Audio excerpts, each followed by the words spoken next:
13 मार्च 2026 पंजाब का बरनाला डिस्ट्रिक्ट। सुबह से लोग कड़ी धूप में एक लंबी लाइन में खड़े थे। लाइन इतनी लंबी थी कि इसका अंत दिखाई नहीं दे रहा था। इन्हीं में से एक थे 66 साल के भूषण कुमार मित्तल।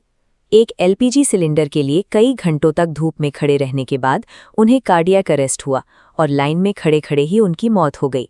उसी दिन सोशल मीडिया पर अचानक से हजारों लोग एक ही बार ट्वीट करने लगे, मेरा सिलेंडर 11:15 पर बुक हुआ और 1.5 घंटे में डिलीवर हो गया, कोई शॉर्टेज नहीं है। Same time, same delivery, same script, सब कुछ कॉपी पेस्ट।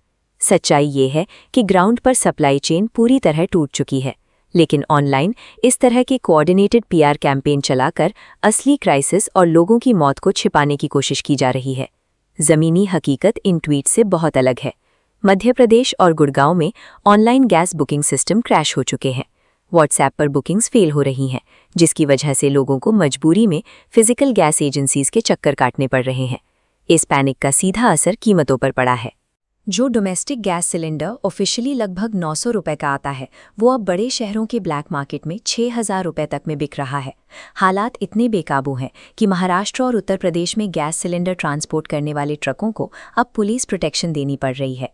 रास्ते में लोग ट्रकों को रोककर सिलेंडर लूट रहे हैं। संसद में पेट्रोलियम मंत्री हरदीप सिंह ने दावा किया कि डोमेस्टिक एलपीजी सप्लाई पूरी तरह प्रोटेक्टेड है और कोई शॉर्टेज नहीं है। सरकार पब्लिक में कुछ भी कहे, गणित झूठ नहीं बोलता। देश की मांग और सप्लाई का पूरा सिस्टम अंदर से कोलैप्स कर चुका है। इस क्राइसिस की जड़ को समझने के लिए हमें इंडिया के एलपीजी इंपोर्ट्स को देखना होगा। हमारे देश में हर साल लगभग 3.1 करोड़ मेट्रिक टन एलपीजी इस्तेमाल होती है।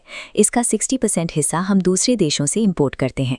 इस 60% इंपोर्ट का 90% हिस्सा मिडिल ईस्ट में मौजूद सिर्फ एक छोटे से रास्ते से होकर गुजरता है, ईरान और ओमान के बीच मौजूद स्ट्रेट ऑफ हॉर्मुज़। ये रास्ता सिर्फ 33 किलोमीटर चौड़ा है। इस क्राइसिस की शुरुआत तब हुई जब अमेरिका, इजराइल और ईरान के बीच जियोपॉलिटिकल टेंशन वॉर में बदल गई। इजराइल के प्रधानमंत्री नेतन्याहू और अमेरिका के मिलिट्री एक्शंस ने इस पूरे इलाके को पूरी तरह से अस्थिर कर दिया। जवाब में ईरान ने इसी स्ट्रेट ऑफ हॉर्मुज़ को ब्लॉक कर दिया और जैसे ही ये 33 किलोमीटर का रास्ता बंद हुआ, इंडिया की आधी से ज़्यादा एलपीजी सप्लाई रातों रात कट गई। हमारे देश के 33 करोड़ घरों की रसोई सिर्फ एक ऐसे जियोपॉलिटिकल चोक पॉइंट पर निर्भर कर रही थी जो दुनिया के सबसे वॉलेटाइल इलाकों में आता है। उज्ज्वला योजना के तहत पिछले कई सालों में करोड़ों नए गैस कनेक्शन बांटे गए।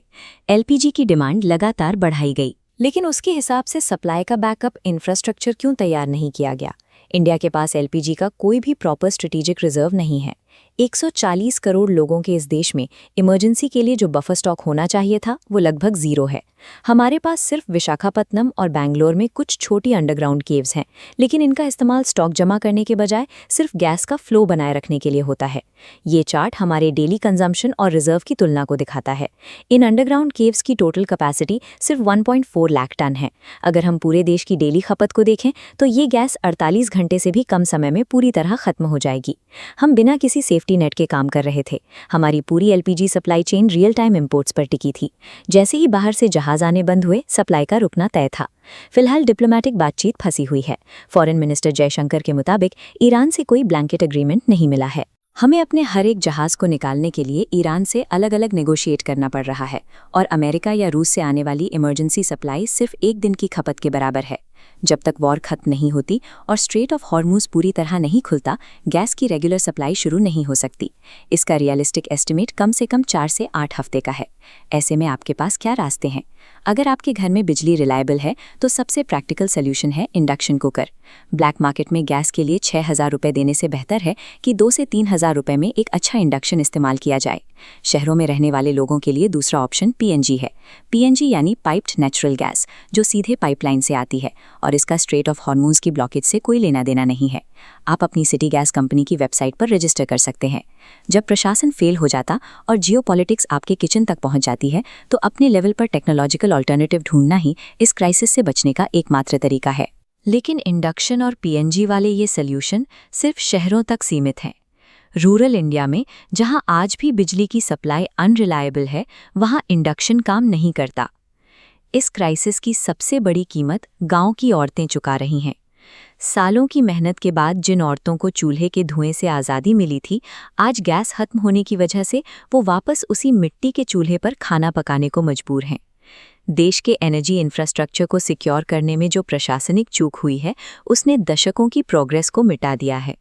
वो औरतें जिन्होंने सोचा था कि उनके बच्चों को अब धुआं नहीं खाना पड़ेगा, वो आज फिर उसी धुएं में लौट आई हैं, क्योंकि जिनकी जिम्मेदारी